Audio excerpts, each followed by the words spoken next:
Page 42, the Witch Hazel Stick. Let's look this over and see what we got here. It's 2 pages long.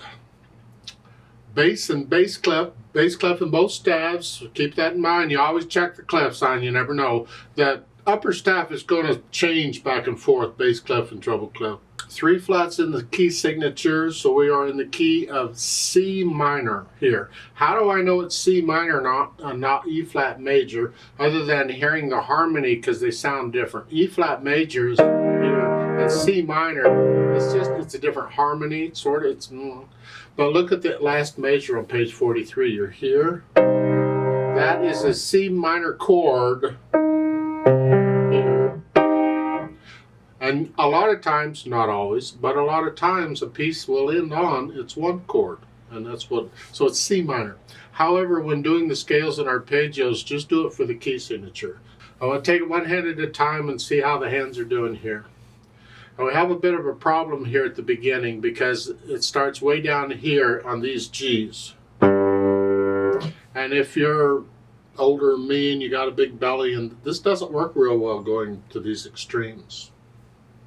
So I'm going to adjust this a little later, but right now it's just here. It's octaves. And up here, 1 and 2. Hold that down so there is a half a beat where all those notes are down.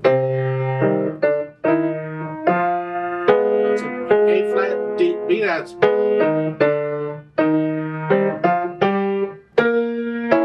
That's a D flat E there. I used 3 and 4 there in the last measure, the first line here. Because it's there, they want you here. I don't care, but I do, it's there. See, when you're using weight to push it down, just put a lot of weight on those fingers here. Because I can keep some weight on here. Once you push a note down on piano, you can keep it down with no effort at all. It'll stay down pretty much on its own, as long as you don't lift up. Then you're putting the weight on these fingers. Just boom, move the weight.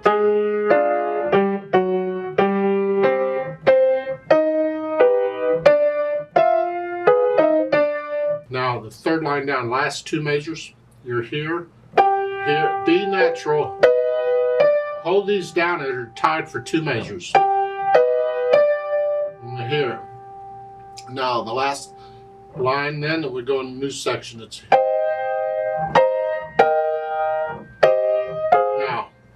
I would like to try and finger these chords so I don't have to move the hand around any more than I have to. The melody is going to be the top note.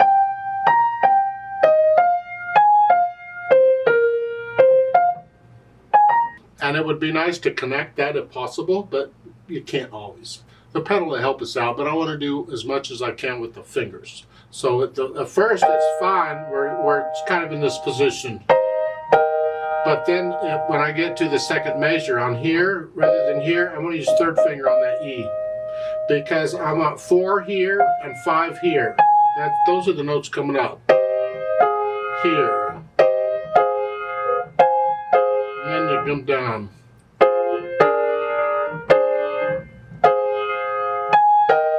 Here. I'm just really aware of where that melody is, and I want to try and finger it so I can connect them if I can. Can't always, but you do the best you can. And the same thing at top of page 43 in the last measure of the first line. You're here, it's a 3 here, now, and then a 4 on the top note.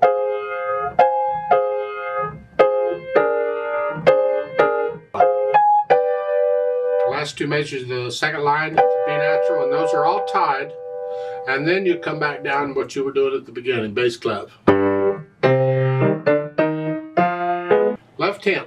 Well, the left hand has these chords at the bottom is just 1, 2, 3, 1, 2, and it's kind of important,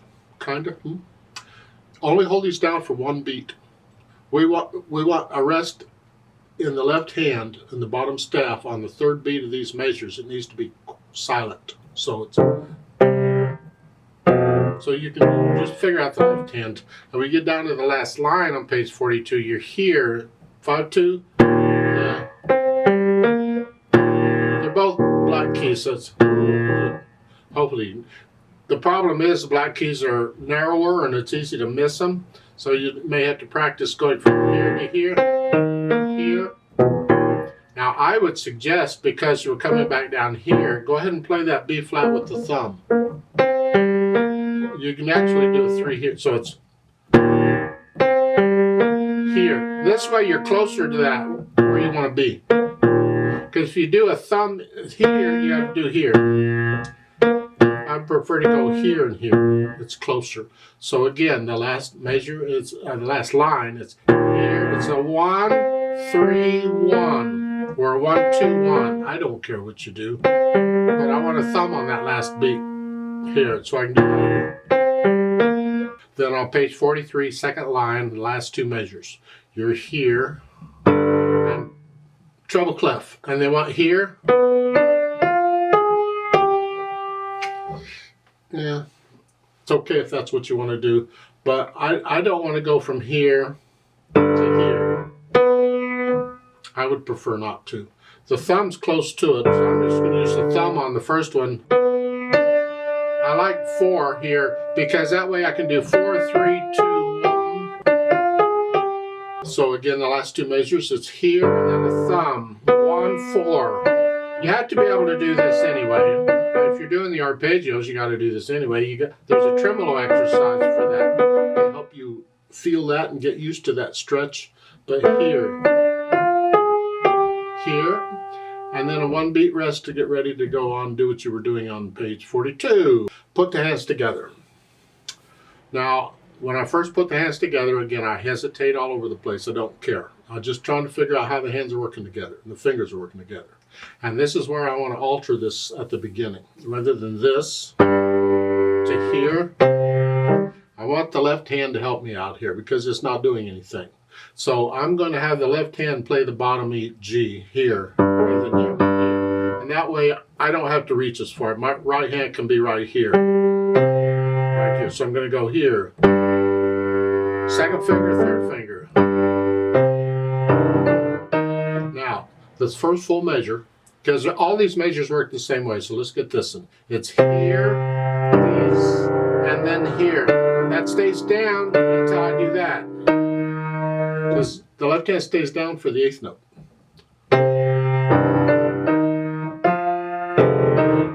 Never mind what it sounds like, just go with it.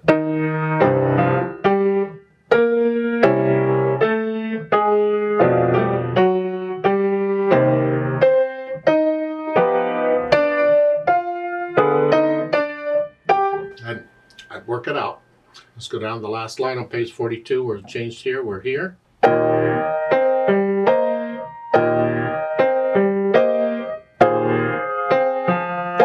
And still some thumb on my hair.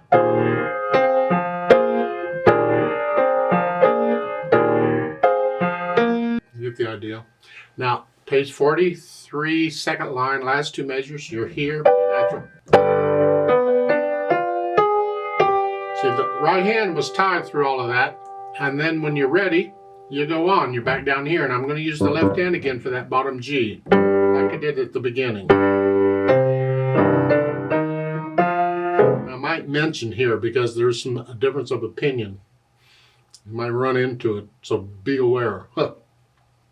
When I say use the left hand to help the right hand out here, there are teachers who actually teach and believe it or not, that if those notes are written in that staff like that, you are supposed to play those with the same hand.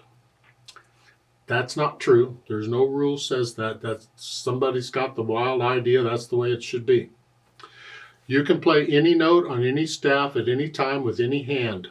It's entirely up to you.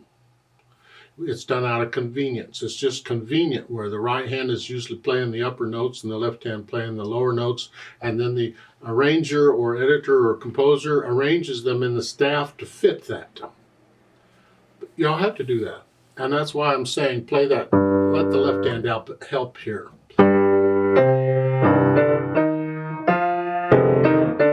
Now, once I have the notes and the fingering worked out and the rhythm's okay, and I go back through it a few hundred times and get rid of the hesitations, so it's a steady beat throughout. And then I try and add in the articulation, which here there really isn't any. You connect everything pretty much. You can Follow the phrasing if you want, lift up in the right hand if you want, but for the most part, you're going to connect it. The fermata on the second line of page 43 and the last measure here, just hang on that to what feels right.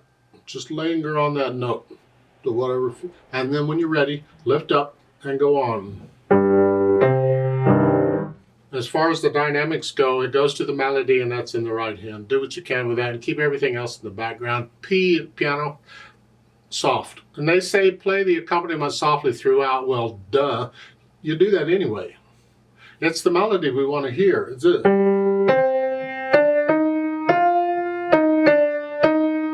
It's that top note in the right hand. Even though you're playing octaves, let's still bring out the top note if you can. If you can't, then just play both. But these other middle notes, this, play it softly. We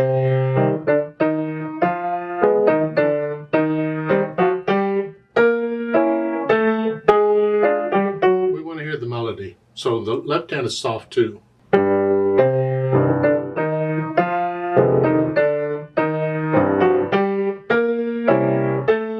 You have a crescendo there in the third full measure here. They don't say how loud to get. You go up to about a moderately soft to moderately loud. Don't get loud yet. Just then come back down. And when you get down to the last line on page 42, that's pianissimo. 2 P's. That's the right hand. Very gentle. This is in contrast to this mysterious stuff up above. This is kind of gentle and flowing and nice. Left hand's got to be super soft. Don't use the soft pedal here. Just do it with the hands here.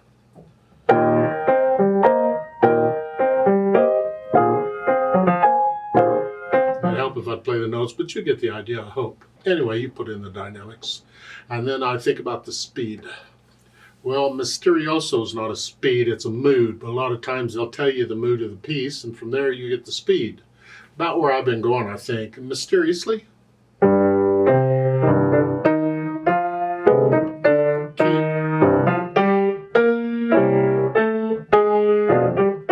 Somewhere in the mile, not too fast. Now when you get down to the last line on page 42, it says più mosso. Più mosso means more motion, with motion. In other words, you'll speed it up a little bit here.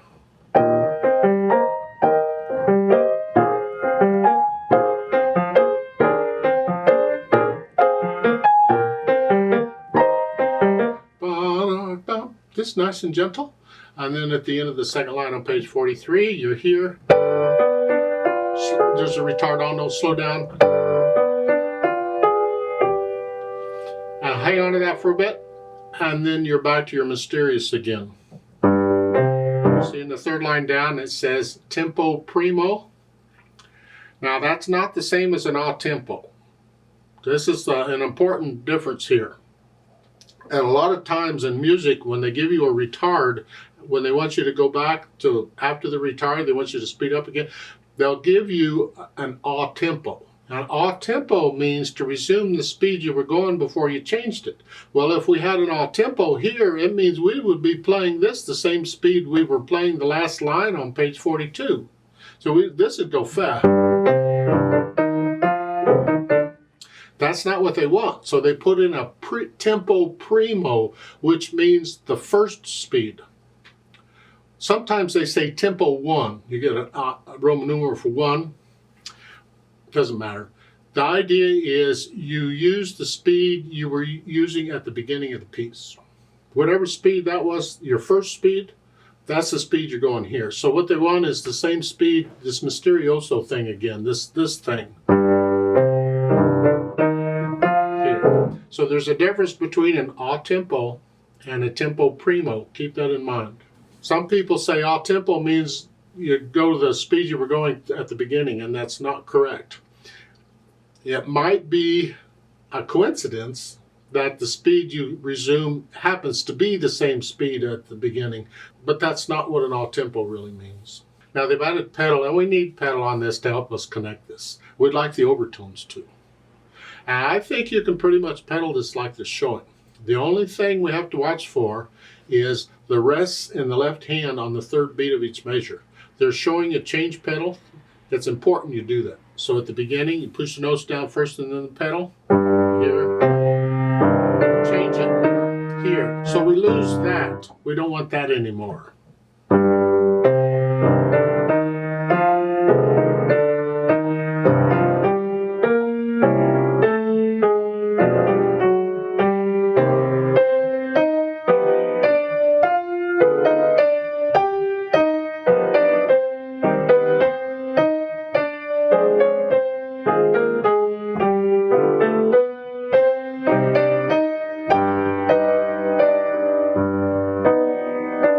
I tend to slow down here. It doesn't say to, but whichever, and then go on.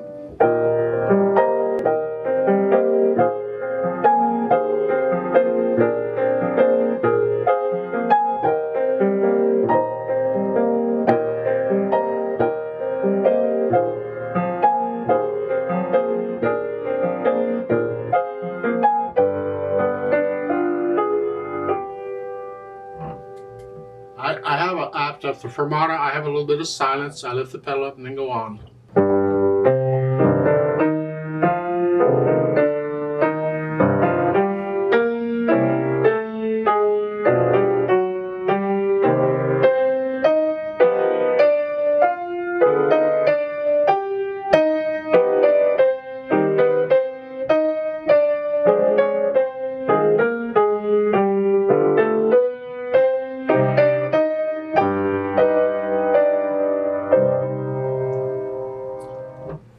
Don't copy me, please.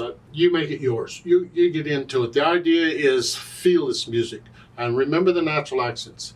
1, 2, 3. 1. We need that at the beginning. That first beat should feel like and sound like a pickup beat. So to here, to here, here. So it's 1, 2, 3. In the last line of page 42, 1, 2, 3, 1, 2, 3. Of course, here it helps because they're half notes. It helps to bring them out.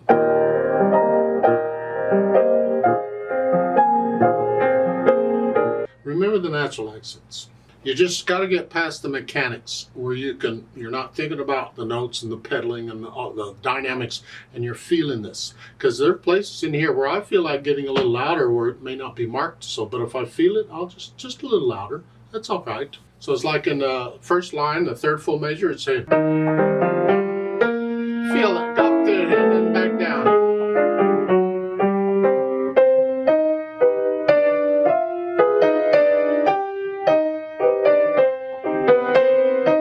You can lift up in some places to put in phrasing if you'd like to hear it. I don't agree with the phrasing they've got in here necessarily, but yeah, it's at the beginning.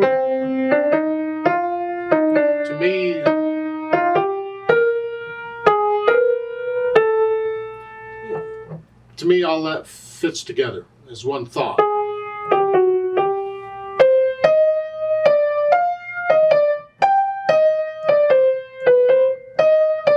If you can find what you feel are musical sentences, maybe you can lift the pedal up and have a little silence in there too. Some of them are obvious, like at the end of the second line on page 43. One here. That after the fermata, this is obviously a new phrase. So you lift the pedal up with the hand, so you speck a silence before you go on. But you can decide on the phrasing that feels right to you.